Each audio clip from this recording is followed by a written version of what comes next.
All right, going to take a first look here at Scum and Villainy, which I got at my local game store. Uh, I went there and play tested a new game, uh, new RPG. I'm blanking on the name of it. It was about xenolinguistics, anyway. It was interesting, inspired by the movie Arrival as well as Contact.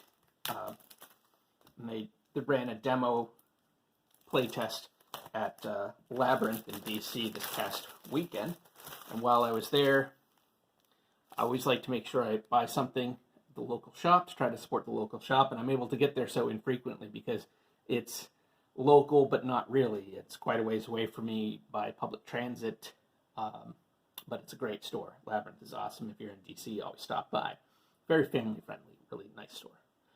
So Scum and Villainy, a Forged in the Dark role-playing game. This is, we've got some credits here in the front. So this is, Forged in the Dark is the same system used in Blades in the Dark. And I actually haven't even read the back of this, but I believe, it's a science fiction game along similar lines. I led to believe that it has some vaguely, Firefly-esque nature to it.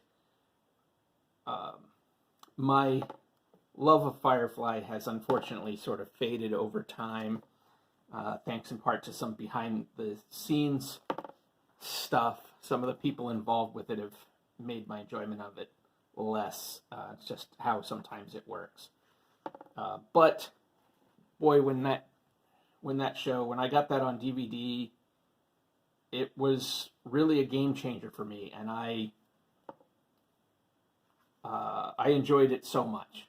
And I enjoy what I still think is Joss Whedon's dry run for Firefly, which is the crew of the Betty in Alien Resurrection, which is probably my favorite part of Alien Resurrection is the Betty and its crew. And you can see direct parallels to the characters in Firefly from that. So Forged in the Dark, interesting system.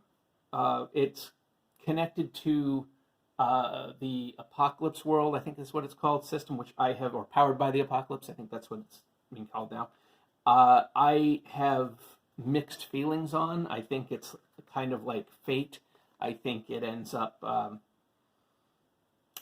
it sells itself as sort of system light, but when you actually get into gameplay, it feels like it's system very heavy.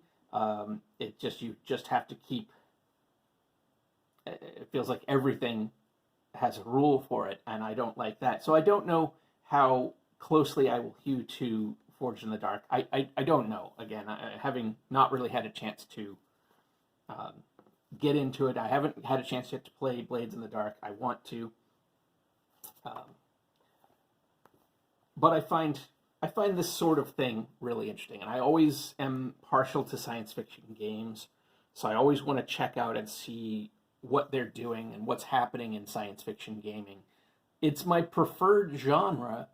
Unfortunately, it's a little bit more difficult. I think as a GM, it's a little more difficult to run typically, unless you go more sci-fantasy like a Star Wars, which you can fall back on tropes a little easier than you can sometimes in other science fiction settings. It's not good or bad. That's just how it works. There's less stringent logic necessarily applied to some more fantastical settings. So anyhow, I like science fiction, but I have found that it typically is harder to get to the table. I think more gamers tend to be into fantasy. Fantasy seems to be more widely approachable.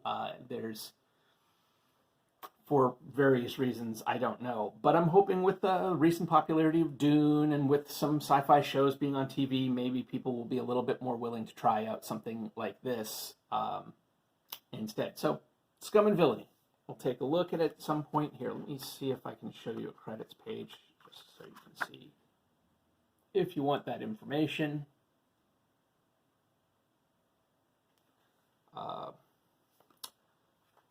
And I'll see if there's a There's a character sheet in the back so you can see what that looks like. Oh, I don't see one. I'm sure there's probably something somewhere. Maybe I have to download it.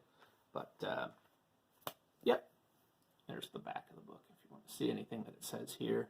I haven't even really read the back of the book. I just wanted to take a quick glance while on camera. So there we are. All right. Take care, everybody.